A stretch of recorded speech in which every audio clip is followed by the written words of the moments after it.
Hi friends, we're at the 2018 PRI Show in Indianapolis doing a live stage recording of our podcast called V8 Radio. And I'm joined by our esteemed co-host, Mr. Mike Cue-Ball Clarke. How you doing, Kev? It's good to actually see you this time. Right on. And also joined by Rod Euchner, who's a member of the V8 Speed and Resto team and also V8 TV team. And here at the PRI Show, we've been shooting television and video for the past 3 days, but we thought it might be kind of fun as the show winds down to shoot an episode of our podcast, which is normally audio only. Correct. But this time, it's we've added the next dimension of a visual. And Rod has the distinction of being our very first guest. Our very first live in-person guest. Live in-person guest. Yeah, right on. Honored, absolutely honored. Well, as the honored guest, it's your job to come up with an adjective for this show. You know, I would probably say this would be an exasperating episode. I've been working hard for the last 4 days. We've had a ton of interviews. We've had a ton of folks on stage, some absolutely amazing roundtables, and we've had a great time getting out and visiting some of the vendors and seeing the new products that were out. So I think that as we wind down day 3 of PRI 2018, we're all pretty exasperated. Sold. Can't disagree with that. Yeah, that was a win right there. It was exasperating just listening to that. I'm impressed. All right, well, yeah, for sure. We are here at the PRI Show, and for those who've never been, this is the performance racing industry show. And it's an industry-only trade show once again. The general public is not allowed in, which is why media folks such as ourselves come here and record stuff to share with the people at home all things racing. And so, Mike, you're an industry trade show veteran. Indeed I am, Kevin. And I'm a welder. Yes. So why don't you tell us what your impressions are, because you've not seen a whole lot of the show. No, I've seen a heck of a lot of cool race trailers, I'll tell you what. I did walk through the convention center on my way in here, and just a little bit I got was really over the top. It's a mechanical dream. Yeah. Seeing all these cool race parts here, and as far as the eye can see, everything that there is to offer. Well, what's really cool for me about this show is it's all things racing, and you learn here what people are actually racing. Right on, yeah. You know, because you think, yeah, sure, the big stuff, open wheel, IndyCar, drag racing, NHRA, but you find people racing stuff that you wouldn't even believe. But I guess, it's true what they say. If there's 2 of anything, people will race them. Exactly. That's how you get barstool racing and lawnmower racing. That's right. People racing for how quickly they can turn our show off. Rod, what do you think of PRI this year? You got to spend some time on the floor? I did. I was super impressed with the quantity of new products that are out there, the innovation and the creativity of what people are developing and how they're bringing it out. And I think you mentioned earlier that it's really about all things going faster, and some of the technology that has been developed is just bringing everything to the next level. The ability, some of the machines out there that they show, there's the CNC machines, they've got boring machines, crank machines, and they're utilizing those to build these monster one-off billet aluminum blocks that are just, absolutely amazing. Obviously tune in to some of our episodes as you'll be able to see some of the John Kazi and Jessel and Mike Moran motors that came out. But for me, it's probably the new products that I enjoy seeing, the innovation that's coming out. The technology has allowed for fantasies to become reality. And what I mean by that is our friends over at JE Pistons created an award. It's called the Masters of Motors Award. And what they did is looked at all these different ways people compete with cars, the car shows and whatnot, but they noticed that nobody was really opening the hoods and giving people the thumbs up to what engine's under the hood. So the Masters of Motors, of course, JE Pistons makes pistons, so of course they're centered around motors.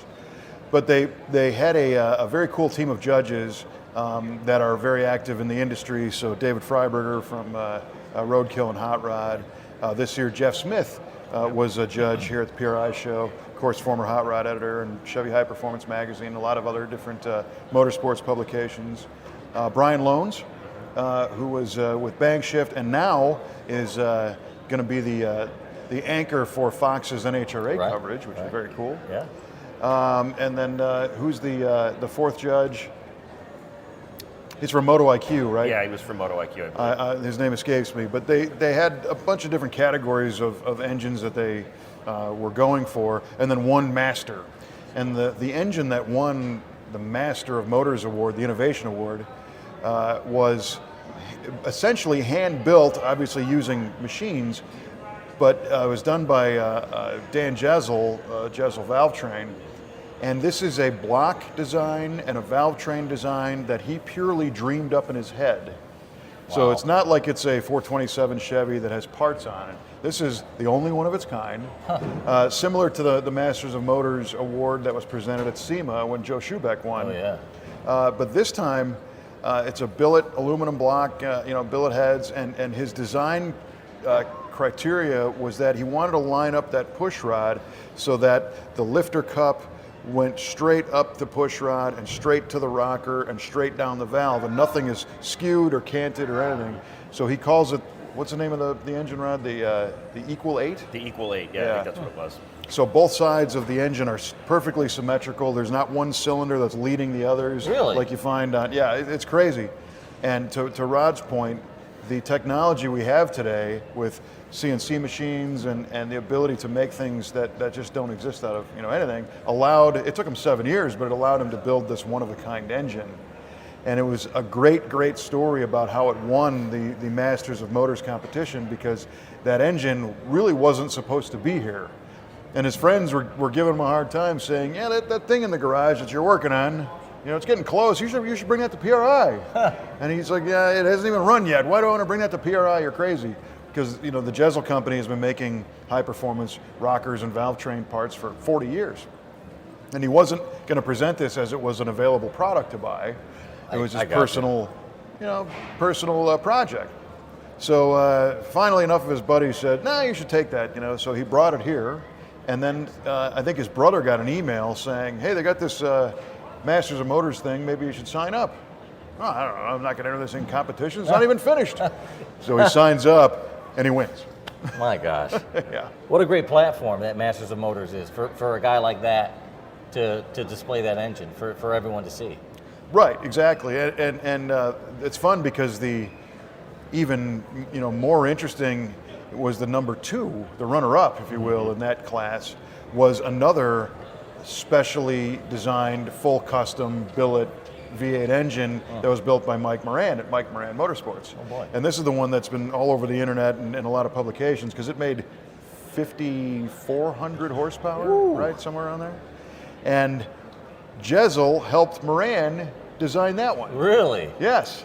So Jezel helped him with a lot of the design aspects of the engine. So when the Masters of Motors judge team was scouring the PRI show, they landed on this 5,000 plus horsepower billet turbo engine and Jezel's hand-built engine. They said, who's going to win this? Because they're both equally worthy.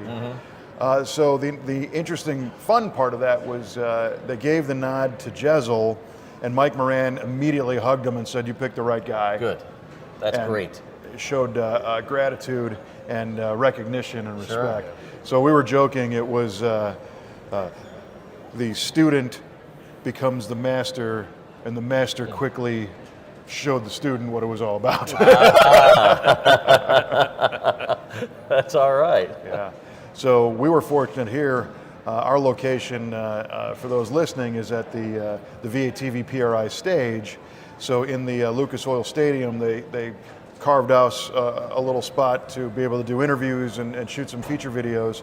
And we had the Masters of Motors trophy here, and Jezel and some of the judges, and Loans and Freiberger. They came here yesterday and presented this award, and we got a chance to see that. That's an 80-pound billet trophy. That's an impressive looking trophy. Yeah. So without the technology advancing like it is, you wouldn't be able to do that kind of stuff. So, and again, it's kind of ridiculous. It's not going to be a production engine, and nobody really needed it. It's just like the ultimate expression of a guy playing in a hobby that he does best. And next spring, he's taking it to Bonneville, right? Yeah. Really? Yeah. Well, Speed Week is in the fall, but the idea is to get it running. And do you remember what the car is it's going to go into? I do not remember what he said that it was going in. Yeah, but they're going to run it. Oh my gosh. Yeah. I think one of the things that impressed me the most about the Master Motors was the diversity of the different engines that were entered into the competition. They had some of the best appearing, the best naturally aspirated, so they had a wide variety of different choices. And a Honda motor came in, some of the new Toyota, the J platforms were there, and just absolutely impressive with what they've been able to do, not only from an appearance perspective, but also the mechanical knowledge and the horsepower that they're putting out of these machines. Just super impressive. Yeah, totally. And of course, we were very fortunate that they came over to our stage and hung out with us because over the past couple of days, we've been hosting interviews and doing some roundtables, and I guess a roundtable discussion was never the appropriate title because we don't have a table and we have nothing that's round. More of a panel discussion. And an interesting thing happened here. So Mike and I, we were talking before on previous episodes of VA Radio about, a particular moment, that occurs at a show. So at the SEMA show, you might have a SEMA moment where something just kind of special happens. And Rod had one here. Do tell, Rod. Well, I'm going to set this up. We had a panel of what we call the Legends of NMCA. So some NMCA racers, the original streetcar drag race guys. And our panel consisted of David Freiberger, who was at Hot Rod at the time, Nick Scavo, Bill Travato, Gary Rowe. Who else am I missing? Tony Bischoff from Bischoff Racing Engines. I think that's everybody, right? Yeah. And they're telling their stories about what it was like to be in the fastest streetcar competitions. And Rod's got this look, and I knew something was going on. So Rod, take it away. Well, I've always been a car guy, but I was always a pretty entry-level hot rodder. Do it yourself. Right. And I went to a World Streetcar Shootout and was just absolutely in awe seeing these door slammers running, 8s, 9s, 10-second quarter miles in full steel body cars. Some of them were 10.5 tires, some of them were the big tire cars, but I looked at that and I said, that's what I want to do next. That's the car that I want to build. And that series and those guys I've always looked up to. So it was kind of like, not necessarily starstruck because they're great, down-to-earth, normal guys, but it was just that, holy cow, look at the legends that are sitting up here that not everybody knows about because they're not quite to that level yet, or they're not quite as astounding as the Sonny Leonards and the Jessels and the John Cazzi's, but these guys were innovators in the day. They were doing things that people wouldn't think of to get their car down that track faster, and that's what inspired me to start my Pro Street build. It was awesome to see the guys and to have some conversation with them. As Nick would say, hey, I'm Nick freaking Scavo. So it was awesome to get to spend some time with them. It was very cool. That's terrific. Yeah. Well, and interestingly enough, we had Caleb Stryker here at the show, and Caleb works in our V8 Speed and Resto shop, and he's 18. Is he 19 yet? Just turned 19. Just turned 19. And he's been working with us for a couple of years now. Started off in the co-op program at his high school. Right. In machining and started working for us. And he does all kinds of mechanical work and different things. But he's also a dirt track racer.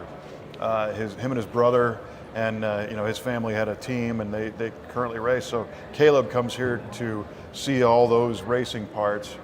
And he stood there and watched that whole seminar and just loved it. And I didn't know, he's a younger guy. We're talking about events from 25 years ago. Right. And names that he might not know, and I'm trying to think that does this have any effect? But he was affected.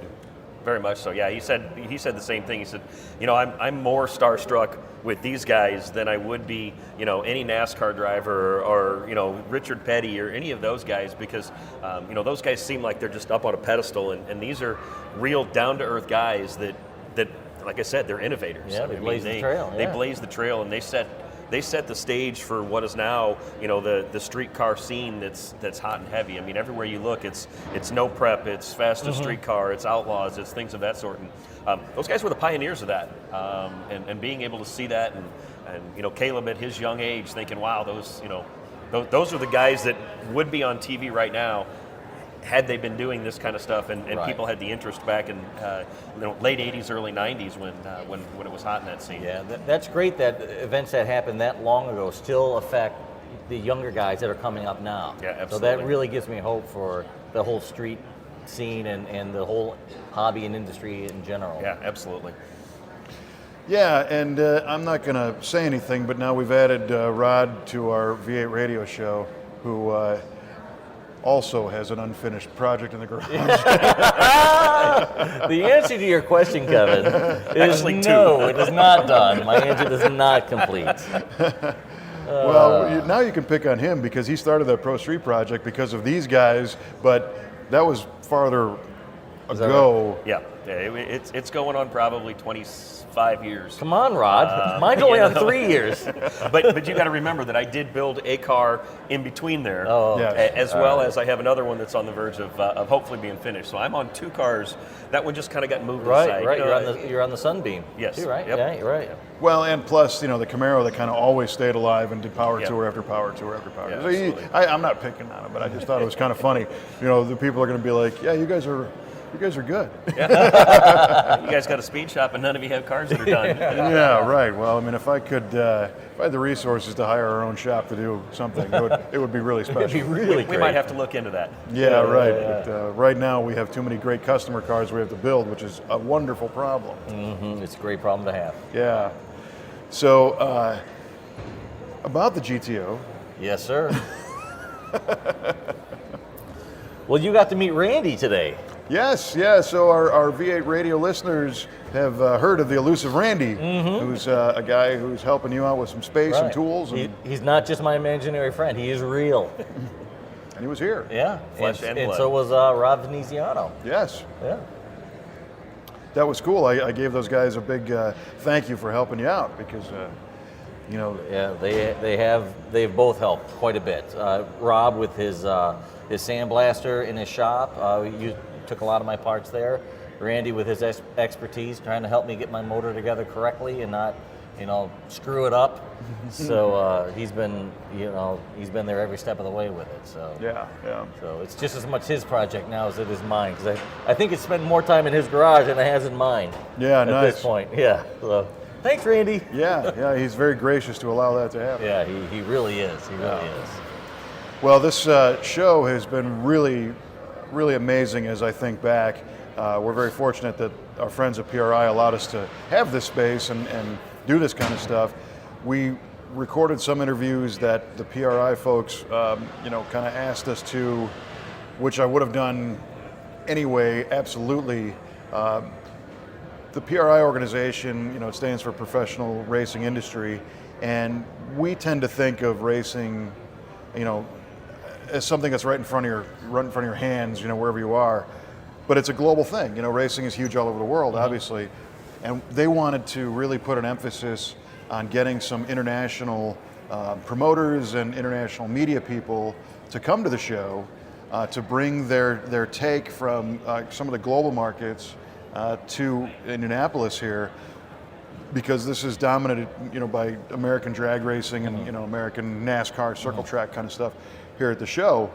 And we interviewed a couple gentlemen who are media professionals, one in England and one in Singapore, as a matter of fact, and learned about the extensive types of racing that's going on there. It's a lot of formula stuff, so F1 through Formula 4 and touring cars and some open wheel stuff and Caterham like Super 7s and what I'm finding interesting is that they all came here to talk to us about what we're doing, and I just wanted to hear about what they're doing. Right. That's always the way it goes, isn't it? Yeah.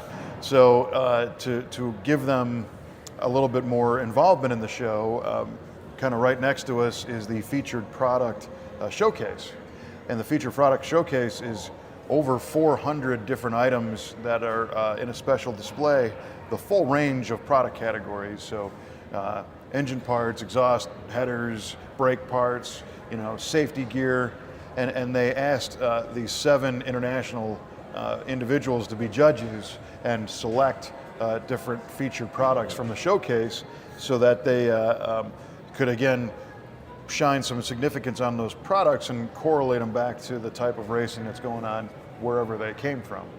So it was neat to talk to them, and we spoke with a number of the featured product showcase people as well about new and innovative things, safety gear, even things like we had a seminar on towing safety and hauling. And we were fortunate enough to have a member of the Indiana State Police here Oh, right on. as one of our guests to learn about some of the crazy things that he sees. And we finally settled at one of the age-old questions, and that is when people strap down a car in their trailer, you have probably an equal number of people that cross the tie-down straps, Oh, okay. and then the other half that point those tie-down straps straight and don't cross them.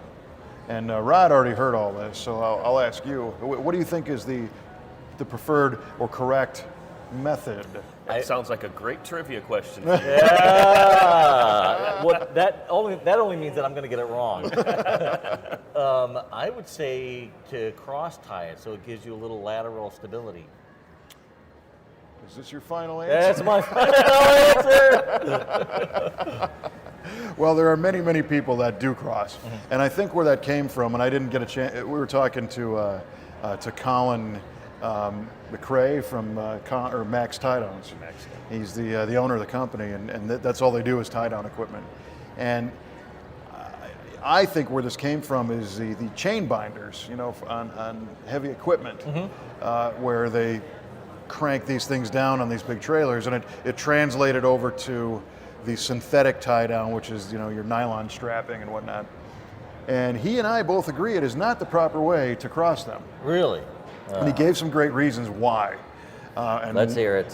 One of them is that whenever you cross the straps and put tension on them, the crossed ends are gonna try and spread apart or meet each other, right? So if you hook onto two ends of an axle housing across those straps, you start to tighten them down. By shortening them, they're going to try and skip together, right? And as you're tightening them down, well, what's going to stop them from coming together all the way?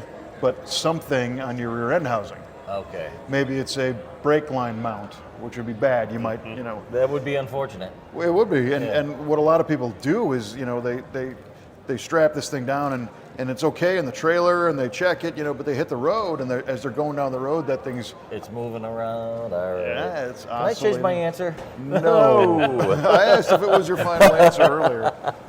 So this is a potential safety problem because you can hurt the car. Right. The next thing is, as that's happening, the straps are getting longer, so they're losing their tension. And now the thing is going to get Now free it's going to move around and in the cause trailer. damage and Yeah. be a safety hazard. Okay, And fine. Another aspect is, what if one of those straps loses its grip? So now you have tension pulling it to the side instead of straight back.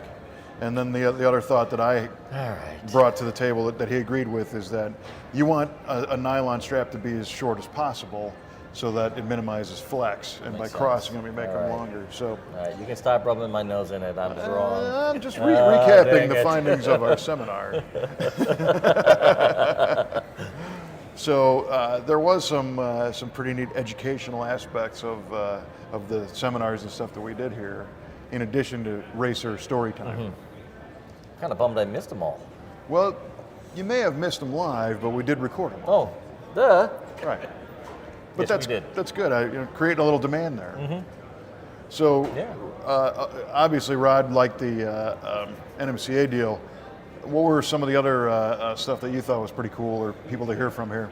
I think the Salt Flats, the fastest people on Earth, was just an amazing seminar. I think that I haven't personally been able to make it out to Bonneville, and it's always been something that's on my bucket list. And to have some conversation and see the camaraderie between some of these racers that are in the 400 and 425 mile an hour range, setting records and talking to the chassis guys and just learning about the fact that the car really doesn't even start putting any horsepower to the ground until it's 2 miles in. You know, they're going the first half of a mile and they're putting 150 to 200 horsepower to the ground. Really? And they're gradually drawing that up until where they're putting that 2,000 and 3,000 horsepower to the ground to get to the 427 miles an hour. But you know, that I thought was just fantastic. And you know, I think Kevin, you had mentioned that just the humility of all of the guys that were up here. It was, you know, we're just a bunch of guys that like to get out and have fun, and we like to go fast, but we try to create an environment to where we're all a big family. That we're going to be there to help you to do whatever it takes, and we're going to enjoy ourselves, we're going to laugh, and we're going to have fun. But when it comes time to pull up to that line, it's, you know, nose to the grind, all holds barred, safety, preparation, making sure that we're ready to go, and it's all business. And then after the run, it goes back, and you know, sometimes we've got to do that full tear down and get ready for the next round. Sometimes we put a great run down and we don't have to make that next round. But I think that was probably my second favorite one, was just the you know, seeing some of these people that you read about and you see the videos on when you're thinking about the great things that occur in Bonneville. I agree that that Bonneville thing was really, really cool. And there's a term that they were using that Rod was kind of describing. It's calling going 1-to-1. And when your rear tires have finally achieved traction, they're going the same speed as the front tires, and that's called going 1-to-1. So Kenny Duttweiler, who's one of our guests, legendary engine builder, and Steve Watt, who built the Speed Demon land speed car, streamliner that's driven by George Poteet, and Chris Raschke from ARP was here, and not only as a you know, a product guy, but he's a crew member on that team. Is he? Yeah, he's I would say hands-on, but he's more than knee-deep in this stuff. I mean, he lives for Bonneville. And what he thinks is, he tells me every time he comes back from the Salt, we talk about it, and he tells me about how much of I equate it almost to like a basketball team. These guys are. They're a pit crew, but in the Salt, and everybody's got their place. They got their responsibilities. They've got their skills. And another, we had Keith Dorton, who's also an engine builder, who's been building some salt flat engines, and then Bob. What's his last name? It's the last day of the PRI Show. We talked about anyway, this gentleman also runs a streamliner called Flashpoint. 2 streamliner cars, totally different approaches. The Poteet car is, I think, 2 years old now. It's a fresh design. It is state-of-the-art technology. It was engineered to be worked on. Really? So, in the early days, you would, to make a streamliner, you look at your drivetrain and just try and stuff it in the smallest aerodynamic, footprint, if you will. Today, they are engineering this thing so that side panels blow off for instant access to subsystems, and because they value the time. You don't have a lot of time at Bonneville. If something goes wrong, you're going to break this thing down and fix it. And Chris was saying that they could do a full engine change in 1 hour and 10 minutes, I think now. Wow. In an engine, if you looked at it, it's buried under plumbing and cabling and hydraulics and linkages. So that's the high-tech side. The low-tech side was the Flashpoint car, which was built in the 70s. And so Kenny Duttweiler and the Speed Demon car is turbocharged, fuel-injected, 100 channels of data acquisition, streaming real-time. This is a moon rocket. Yeah. The other one, nitro-burning Chrysler Hemi. And they're both about the same speed. Is that right? Yeah, they're 427 or 430 miles an hour in one, and same with the other one. Oh my gosh. And they're both going for 500 at some point. I see. But Bob racing the Flashpoint car, he's been racing this thing since the late 70s. And the Poteet car is brand new. So these guys are technically competitors in the unlimited streamliner class. But are so complementary to each other about being on the stage and sharing that experience. And one of the most fascinating things I learned about that unlimited streamliner class, we all look at them as going very, very fast. They told me the rules. Really? Yeah. Here are the rules for an unlimited streamliner. You ready? Lay it on me. You have to have 4 tires. Okay. Okay, and they can't be in a row or it's a motorcycle. So it's, 2 and 2. Gotcha. And that's it. That's the rules. That's it. All right. Nothing else. Easy peasy, lemon squeezy. There's no engine. Yeah, no engine limit, no size limit, no Really? fuel limit, no electronics, nothing from an aerodynamics perspective. Anything goes. Yeah, in fact, the Flashpoint car is a long streamliner, and it's got a top fuel style wing on it. All right. Big thing sticking up in the air, which he wrecked this thing last year, 2 years ago, I think 2 years ago. at 420 some miles an hour, and walked away from it. He was, thank God he was fine. Right. But that wing actually stopped the car from pencil rolling off into oblivion. Is that right? Yeah. And Duttweiler pointed out that at that speed, you're doing a mile every 8 seconds, Wow. That's right? So That's the fast. wreckage from his crash was about a mile and a half I was gonna say. strewn across Scattered. the That's a salt. heck of a cleanup effort. It was about a 12-second wreck. Oh my gosh. That's a pretty small club those guys belong. Totally. 400 mile an hour Oh club. yeah. Oh yeah.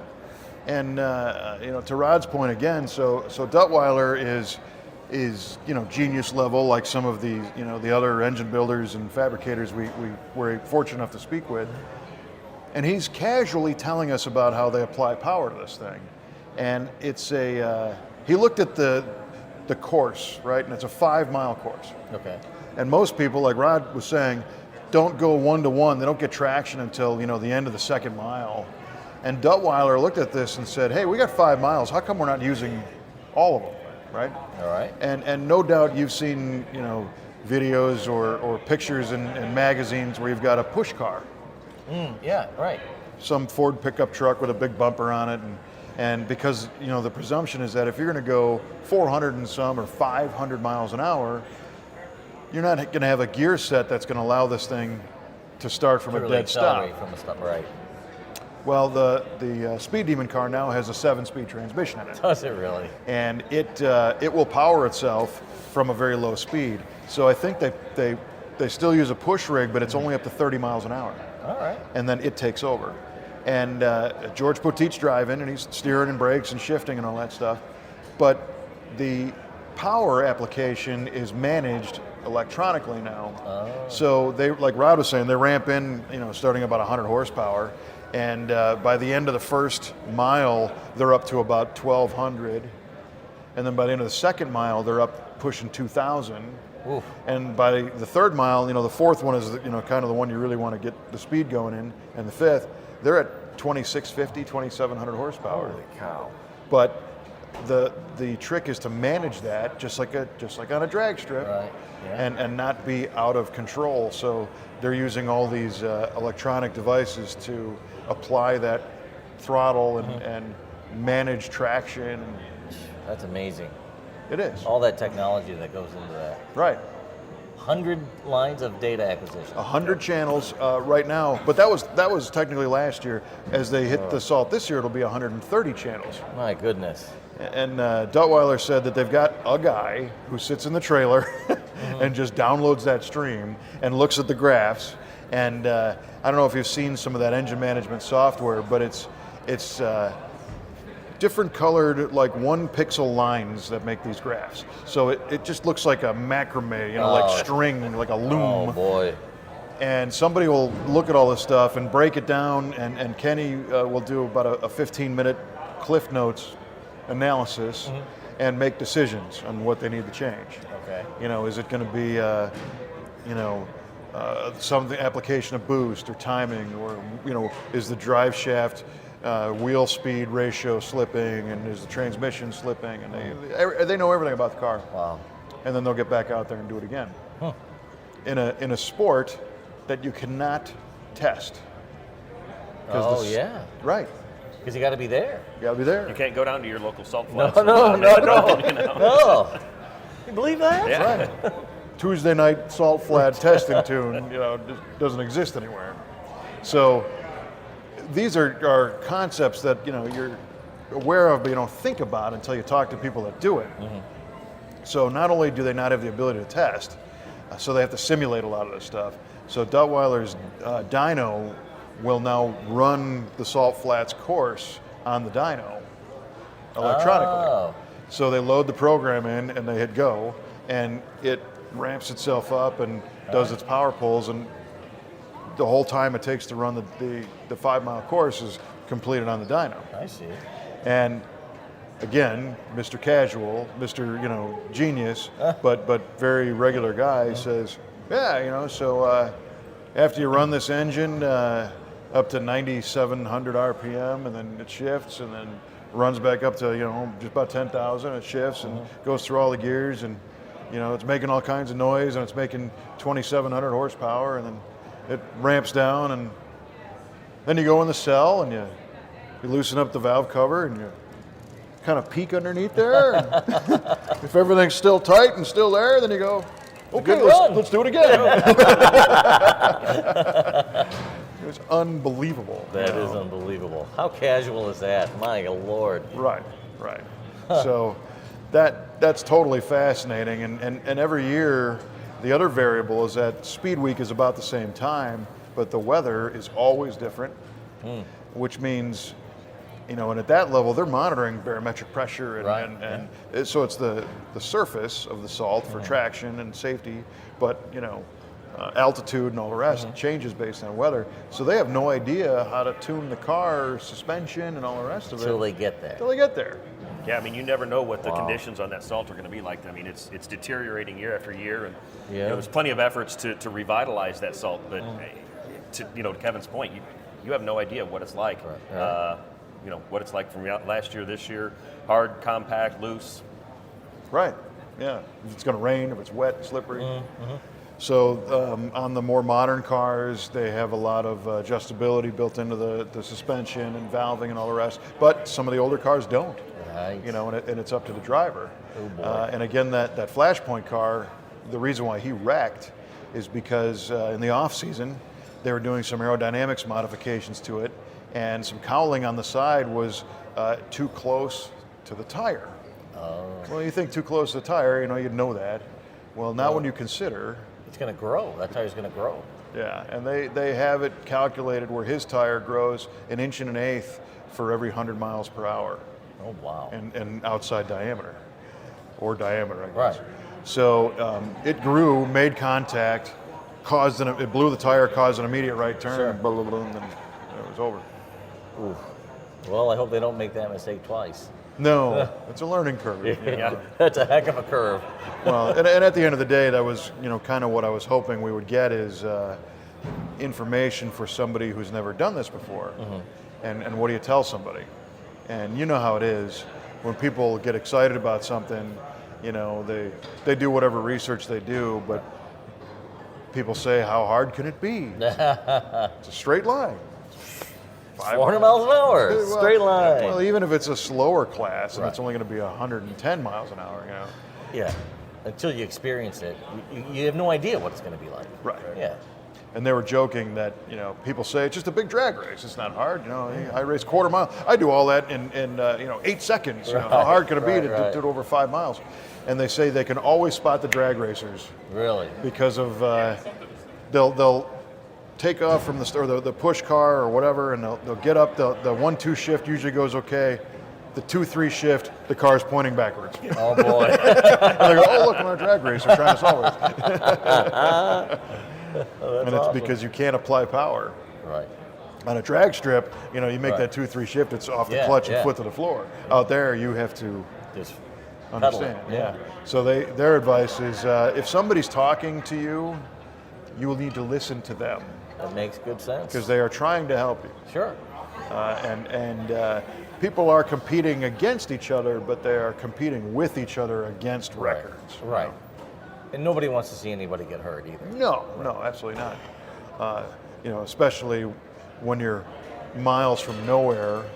The safety crews are top notch. They said when these guys wreck, they might be 15, 20 seconds away. The safety crew's right there, which is kind of mind-boggling too when you think out on that vast 5 mile salt course. Sure. So again, it was super cool to get these firsthand, experience stories about all this. Yeah. And as we sit here at the PRI VATV stage, yes, we are in the towing RV trailer section, and these right now, most of them are plain white wrappers because they're trying to find new homes. Right. But I asked our salt flat racers, what is their sport missing? In the sense that you go to a NASCAR race and you got the Tide car and you got the DuPont car and the NASCAR, the Daytona 500 is brought to you by whatever giant manufacturer sponsor. And I said, you don't see that at Bonneville. You don't see Speed Week brought to you by Right Guard. And is this what they want? And they all said no. Really? Yeah, right. They don't want any of the sponsorship. No. They want to keep it pure. They want to keep it pure, and I think a lot of it is, if you bring a lot of money into the sport, you bring people that didn't kind of come in organically. Sure. I can understand that. Yeah.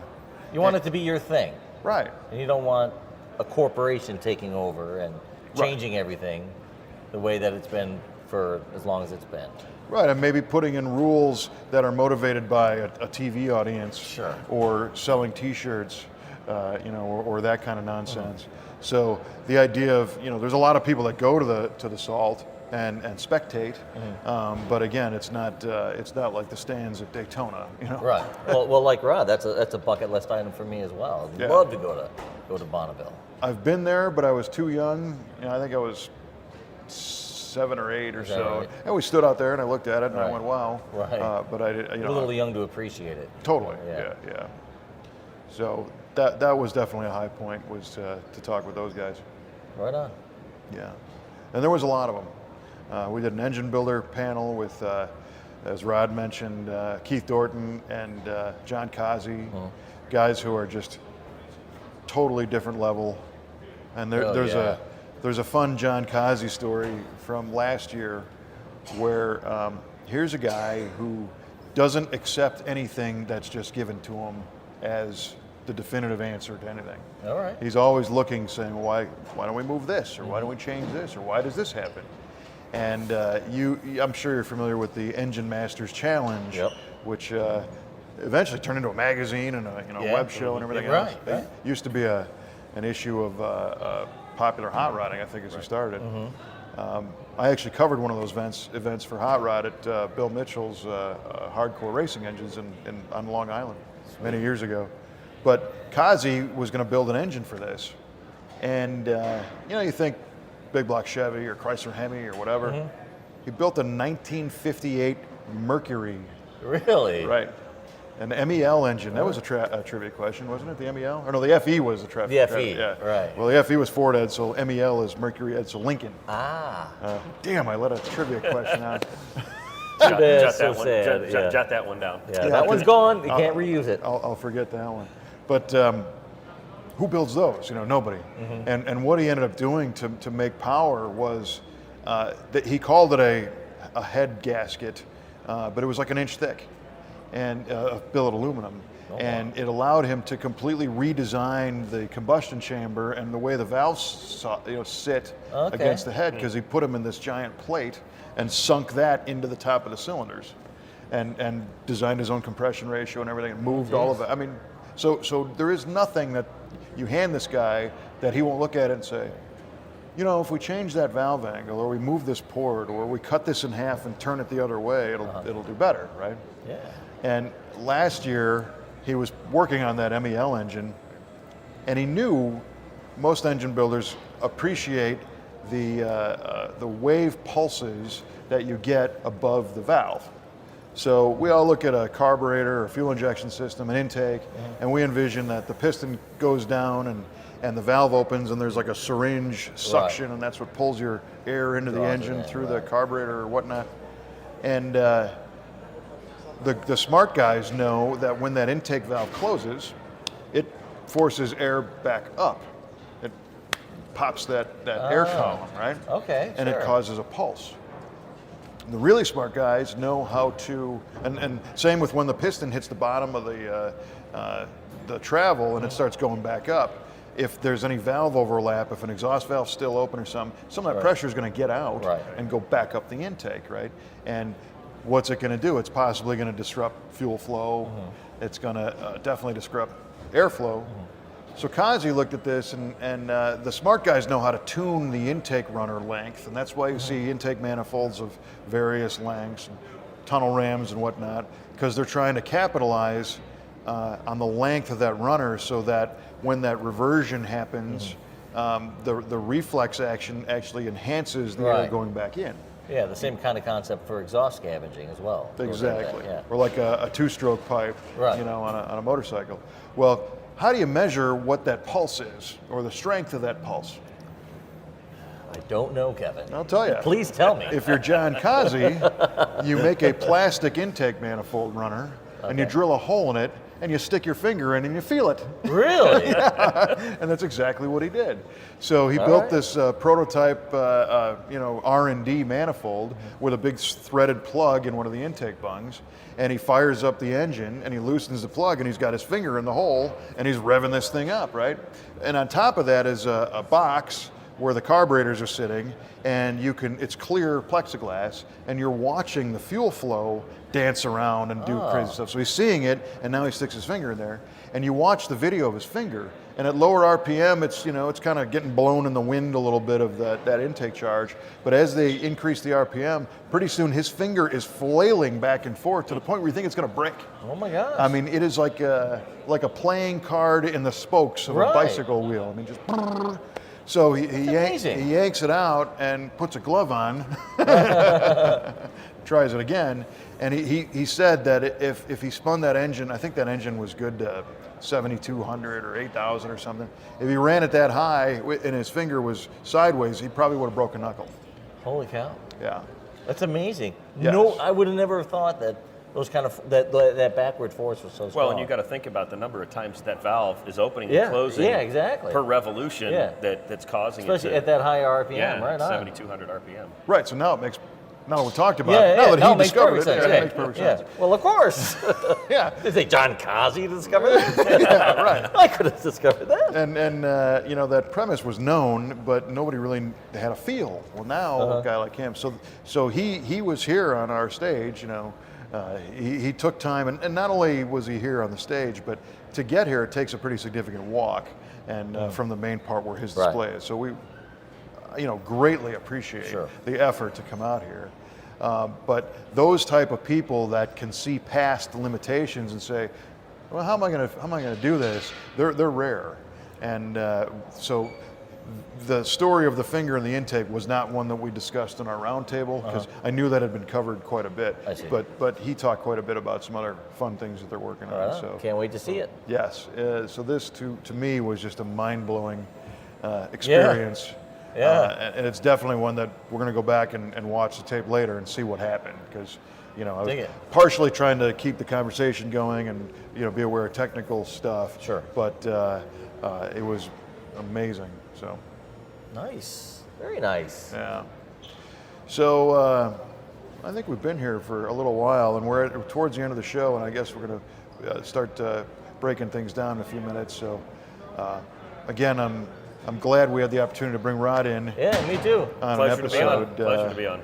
Before we do leave, though, another one of the sessions, and I don't want to let them all out of the bag because people need to check these out. These are going to be distributed through V8TV and on our YouTube channel, our website, and also through PRI. They're going to share them in newsletters and things like that. You were here this morning, Rod, for the Drag Week. Yep, 7 days of glory. Table, and so were you, Mike. Right. And of all of them, Rod and I go back. We met on the Power Tour a million years ago, and I think Drag Week. If I'm envisioning that if Rod's career and family life didn't go the direction it did where he had obligations, I think you probably would have been a Drag Week guy. Oh, absolutely. We had talked, I think it was probably our second year on Power Tour that we stopped at 1 or 2 different racetracks, and we all had fun, but it was more of a fun run than a really, let's see if we can knock down a hard time, because the thought in our mind is, I got to get up tomorrow morning, I got to drive 400 miles to the next stop. And right. Those first couple years that we did the Power Tour, those were long stretches of days. We were on the road right. for 8 hours. It wasn't 150, 200 miles. It was 3.5, 400 miles. So I think everybody kind of took care of it, but several of us in the back of our mind were thinking, how cool would it be to go to a drag strip every single day and just knock down a time? Or, I think the big joke was, I'd love to have people see my car driving on the Power Tour and come pulling in, and I bolt on a set of slicks and I pull up to the front line and, pull the wheels 1.5 feet, 2 foot off the ground. How cool would that be? And now they're doing it, and I think and they're doing Freiberger it. overheard you talking about that I and don't took know. your idea. I don't know if I'd go that far, but you look at them now, and it's just surreal, the speed and the times that these guys are putting down in the unlimited classes, and they're going out there full tilt. This isn't let's see what we can do. It's right. We're going. This is set on kill. Let's make it happen. Yeah, the fact that those guys have cars that can go down the quarter mile that quickly is one thing. The fact that they can drive them all week long to the next drag strip and still race, that adds a whole nother level to Right. it. Yeah, absolutely.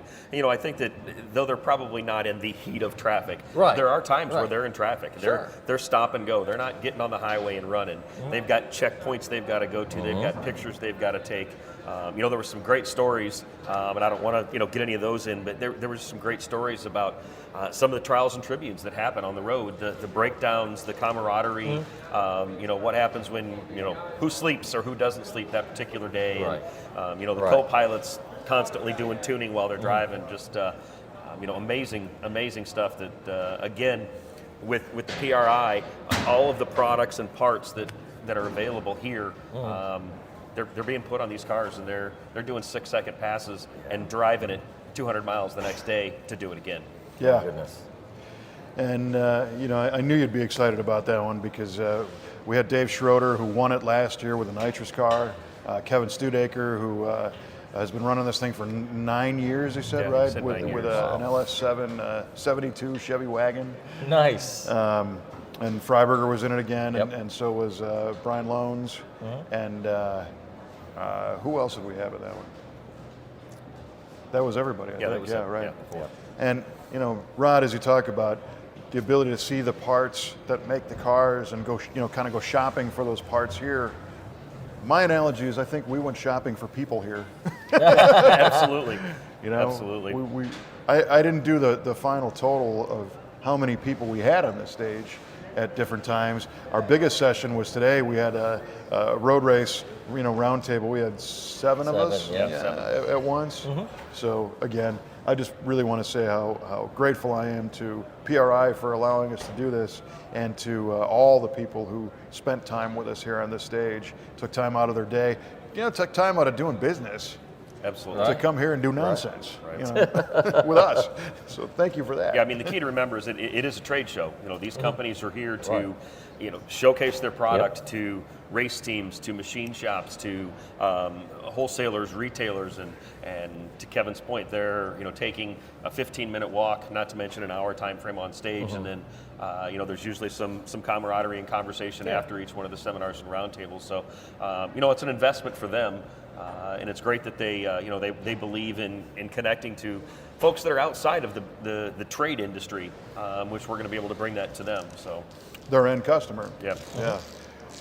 Or I'm going to get a ton of hate mail Monday morning, emails and phone calls saying, "Hey." No, I hope not. I put an extra That's it. mile on my pedometer to come to your seminar today. Yeah, right. See, we're there for people's health. Yeah. Right. Sonny Leonard was, again, a legendary racer, engine builder. If you go to his website and look at the accomplishments on your phone, it takes about 5 scrolls to get through Oh, it all. wow. Yeah, this guy's been, setting records in every possible race category for years. And he built a charity engine that was raffled off for the Victory Junction Children's Charity this year in association with Sun and Machines. And I have yet to hear the total, but previously I think the grand total of ticket sales for a charity engine was about 50 grand, and they had that beat yesterday before the last day of ticket sales and before the credit card sales. That's That was all phenomenal. cash. And Sonny is in his 70s now, and he doesn't need to come talk to us, but he not only made his way over, he got bum directions and went to 2 other wrong places and still came here. He didn't say, you know, to heck with you guys, and share time. So again, super fortunate to have that time, and that is a video that people will be able to see that we captured. So very cool. Yeah, it's been a great time. Absolutely. So you know, as far as the PRI moment for me was the whole 3 days. You know, it was not just one. Nice. Yeah. This is my PRI moment. there you go. Well played. So thank you. Yeah. Your show wasn't as cool as ours. We got to spend a little bit more time. Well, I got to spend a little bit more time out seeing the manufacturers and talking to the folks out there. Kevin was pretty well locked down to the stage, and you know, we got a little bit of time kind of after hours to sneak around and look at some stuff. But I think you definitely got to make sure you put this on your list for next year to spend an extra day to visit some of those manufacturers and get some great interviews for V8 Radio while you're here as well. Yeah, absolutely, absolutely. All right, gentlemen. Well, this was fun. Again, appreciate Rod being our live guest victim today, and the invitation's wide open, man. Anytime. So appreciate it. Appreciate it for sure. Yeah, definitely. You know, Mike and I always talk about trying to get more of our crew members in on these, but it's usually a geographic or technical challenge. Yeah. But I think we got to make a point of it of getting the V8 team in the show, the ones that are willing to burn some time with us. A good team member spotlight. Oh yeah, totally, absolutely. Definitely need to capitalize on those 5 listeners and have them turn into the guest, right? Yeah, totally. Rod, totally. you get to make 5 new friends today out of this whole thing. So yeah, Rod wins the spotlight. So if you like listening to V8 Radio, you can find it on iTunes. You can subscribe there, Stitcher Radio, Google Play, of course our Facebook page, the website v8radio.com. And who am I forgetting? Is that any of them? No, that's it. Yeah, right on. And this one maybe on the video side on YouTube. Yeah, perfect. All right, well, I'm Kevin Oeste for Rod Euchner and Mr. Mike Cueball Clarke saying keep the shiny side up, and we will see you maybe, or be seen next time on V8 Radio.